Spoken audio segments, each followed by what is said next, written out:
उज्जैन की वह रात साधारण नहीं थी। आकाश काले बादलों की परतों से ढका था और बिजली की चमक ऐसी थी मानो आकाश का सीना चीरकर कोई प्रलयकारी शक्ति बाहर आना चाह रही हो। श्मशान के चारों ओर की हवा इतनी भारी थी कि सांस लेना भी दूभर था। महाराज विक्रमादित्य के कदम जब सूखी टहनियों पर पड़ते तो कड़क की आवाज सन्नाटे को चीर देती। गीदड़ों के रोने की आवाजें और उल्लुओं की डरावनी हुंकार वातावरण को और भी विभत्स बना रही थी। श्मशान के बीचों बीच अघोरी तांत्रिक शामला बैठा था। उसका शरीर भभूत से ढका था और गले में रुद्राक्ष की माला थी। तांत्रिक ने अपनी आंखें खोली। उसने कर्कश स्वर में कहा, राजन, आधी रात बीत चुकी है। उस अस्थि वट वृक्ष पर वह बेताल लटका है। यदि तुम उसे सूर्योदय से पहले यहाँ ले आए तो मैं तुम्हें वह सिद्धियां दूंगा जिससे तुम अजय बन जाओगे। अन्यथा यह श्मशान तुम्हारी कब्र बनेगा। विक्रम ने बिना एक शब्द कहे अपनी तलवार म्यान में कसी और घने अंधेरे की ओर बढ़ गए। विक्रम जब उस विशाल बरगद के पास पहुंचे तो दृश्य देखकर किसी भी साधारण मनुष्य का कलेजा कांप जाता। पेड़ की शाखाएं किसी विशाल अजगर की तरह थीं। उस पर लटकते हुए कंकाल हवा के झोंकों से आपस में टकराकर एक खौफनाक संगीत पैदा करते थे। पेड़ के सबसे ऊंचे शिखर पर बेताल उल्टा लटका हुआ था। उसकी खाल चमगादड़ जैसी झुर्रीदार थी और उसकी सांसों से गंधक सल्फर जैसी महक आ रही थी। विक्रम ने फुर्ती से पेड़ पर चढ़कर उसे नीचे उतारा और अपने मजबूत कंधों पर लाद दिया। तभी बेताल की गर्दन घूम गई और वह विक्रम के कान के पास भयानक हंसी हंसा। हा हा हा, राजन, तुम्हारी हिम्मत की दाद देनी पड़ेगी, लेकिन यह श्मशान का रास्ता लंबा और पथरीला है। तुम्हारी थकान मिटाने के लिए मैं तुम्हें एक कहानी सुनाता हूँ, पर याद रहे अगर तुमने उत्तर देने के लिए मुंह खोला तो मैं फिर से इसी पेड़ पर जा बैठूंगा। बेताल ने अपनी फुसफुसाती आवाज में कहानी। अंधपुर के घने जंगलों के बीच एक खंडहर था, छाया महल। लोग कहते थे कि उस महल में जो भी जाता वह अपनी परछाई खो देता था। माधव नाम का एक युवक जो गरीबी के कारण दाने दाने को मोहताज था, उस महल के तहखाने में पहुंचा। वहां उसे एक दिव्य ज्योति दिखी जिसने कहा, माधव, मैं तुम्हें कुबेर का खजाना दे सकती हूँ, बदले में मुझे तुम्हारी छाया चाहिए। शुरू की माधव ने सोचा, छाया का क्या काम, वह तो बस भूत के साथ चलती है। उसने सौदा कर लिया। अगले ही पल माधव के पास स्वर्ण मुद्राओं के ढेर लग गए। वह अपने नगर लौटा, सबसे अमीर बना। पर जल्द ही उसे एहसास हुआ कि परछाई के साथ साथ उसकी भावनाएं और शांति भी गायब हो गई।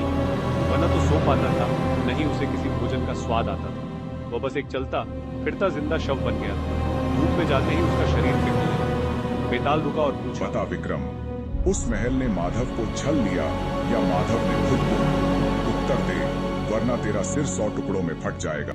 विक्रम ने उत्तर दिया, बेताल दोष महल का नहीं, माधव के अतृप्त लोभ का था। उसने भौतिक सुख के लिए अपनी पहचान छाया बेच दी।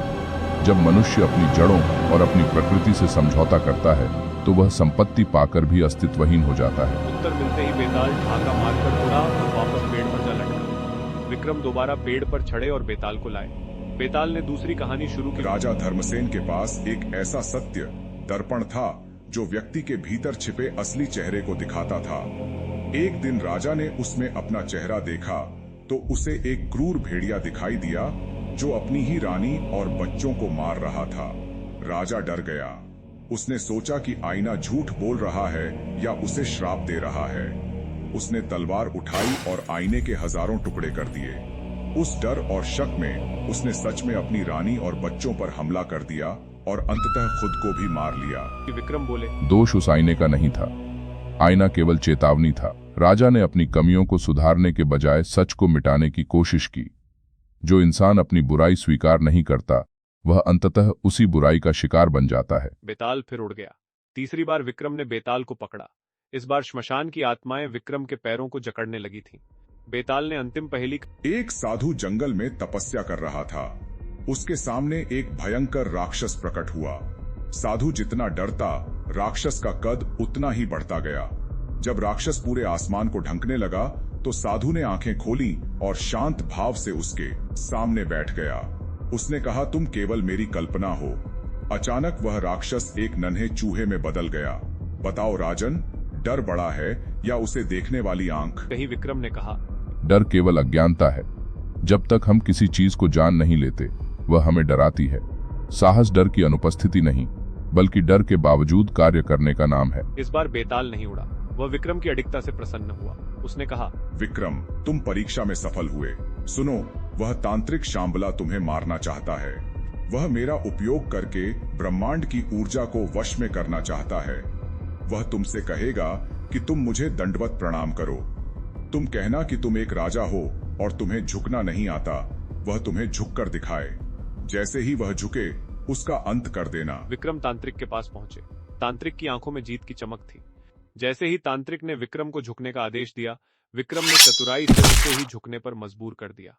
जैसे ही तांत्रिक का सिर धरती से लगा, विक्रम की बिजली जैसी चमकती तलवार ने उसका मस्तक धड़ से अलग कर दिया। अधर्म का अंत हुआ। बेताल ने मुस्कुराते हुए विक्रम को आशीर्वाद